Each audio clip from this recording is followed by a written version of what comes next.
এরা মানুষের উপর তাণ্ডব চালিয়েছে।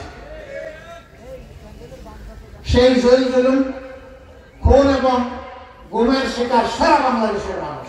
খুন খারাপি, মিথ্যা মামলা, হামলা, রিমান্ড সবকিছু লুটপাট করে বাংলাদেশ জামায়াত ইসলামীর খুলনার খানজাহান আলী থানা শাখার কর্মী সম্মেলন রোববার সকালে নগরীর ইস্টার্ন জুট মিল ময়দানে অনুষ্ঠিত হয়েছে। গাজী মোর্শেদ মামুনের সঞ্চালনায় সৈয়দ হাসান মাহমুদ টিটুর সভাপতিত্বে প্রধান অতিথি হিসেবে উপস্থিত ছিলেন জামায়াতের আমির ডাক্তার শফিকুর রহমান। এ সময় প্রধান বক্তার আলোচনায় জামায়াত ইসলামের সেক্রেটারি জেনারেল অধ্যাপক মিয়া গোলাম পরোয়ার বলেন, আওয়ামী লীগ সরকারের আমলে আমাদের রাজনৈতিক অধিকার, ভোটাধিকার হরণ করেছে। এছাড়া সংবাদপত্রের স্বাধীনতাকেও হরণ করা হয়েছে। প্রতিপক্ষকে সবকিছু দমন করে আমাদের ভোটাধিকার হরণ করেছে, রাজনৈতিক অধিকার হরণ করেছে, সংবাদপত্রের স্বাধীনতা যারা হরণ করেছে এবং আমাদের প্রিয় নেতৃবৃন্দকে বিনা অপরাধে ফাঁসিতে ঝুলিয়ে হত্যা করেছে। অধ্যাপক পরোয়ার আরো বলেন, নতুন বাংলাদেশ পেয়েছি, সেই নতুন বাংলাদেশে রাষ্ট্র বিনির্মাণের জন্য সকলকে ঐক্যবদ্ধভাবে কাজ করতে হবে। মিথ্যা মামলা হামলা দিয়ে কি পরিমাণ জুলুম অত্যাচার এখানে করা হয়েছে। বাড়িতে বাড়িতে কেউ থাকতে পারে নাই। মামলা হামলা, পুলিশ, ছাত্র, ইসলামী ছাত্র শিবির, জামায়াত ইসলামী সহ বিরোধী দলের সকলের উপরে জুলুম নির্যাতন করা হয়েছে। আমরা আশা করি এমন একটি বাংলাদেশ এখন নির্মিত হবে, অবাধ এবং নিরপেক্ষ জাতীয় নির্বাচনের মাধ্যমে জনগণের প্রতিনিধির কাছে ক্ষমতা হস্তান্তর করার জন্য একটি নতুন সুযোগ আমাদের সামনে এসেছে। আমরা আর সেই সুযোগকে হাতছাড়া করতে চাই না।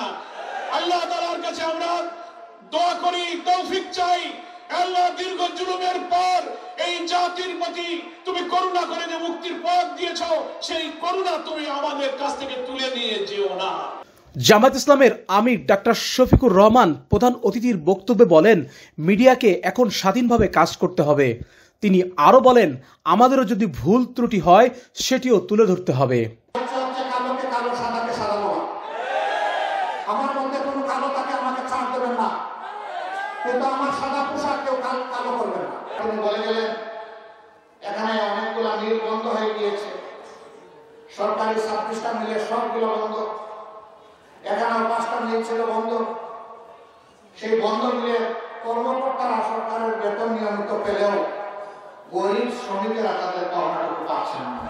2006 সালের 28 অক্টোবর লঘুবাইটার তাণ্ডবের মাধ্যমে স্পষ্ট দিবালোকে আদম সন্তানদেরকে খুন করার মধ্য দিয়ে তাদের খুনের রাজত্ব শুরু হয়েছিল। তারপরে আমরা দেখতে পেয়েছি 2009 সালে 10 জানুয়ারি ক্ষমতা বসার পর থেকে তারা তাদের খুনের অস্ত্রকে আবার শান দিয়েছে। পরের মাসে 25 এবং 26 তারিখ ঢাকার পিলখানায় তৎকালীন বিডিআরের সদর দপ্তরে বাংলাদেশের দেশপ্রেমিক সেনাবাহিনীর 57 জন চৌকস প্রতিশ্রুতিশীল সেনা অফিসারকে তারা নির্দয়ভাবে হত্যা করেছিল। তাদের পরিবারের সদস্যদেরকে হত্যা করেছিল। লাশগুলা নির্মমভাবে সেদিন ড্রেনের পানিতে ভাসিয়ে দিয়েছিল। কতিপয় লাশ তারা গুম করে ফেলেছিল। আলো নিভিয়ে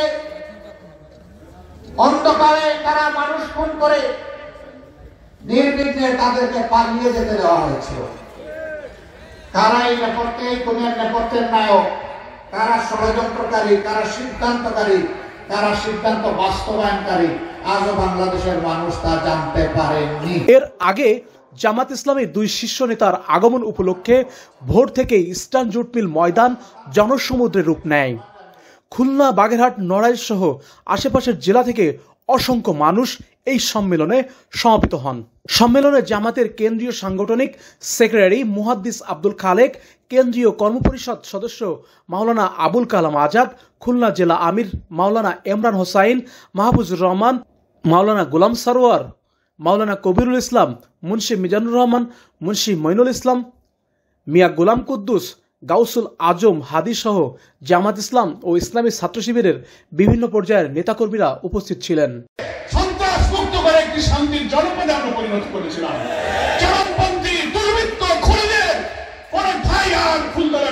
হয় নাই, সব হারিয়ে গেছে। প্রথমবারের মতো খুলনার খানজাহান আলী থানার এই কর্মী সম্মেলন যা এক মহাসম্মেলনের রূপ নেয়।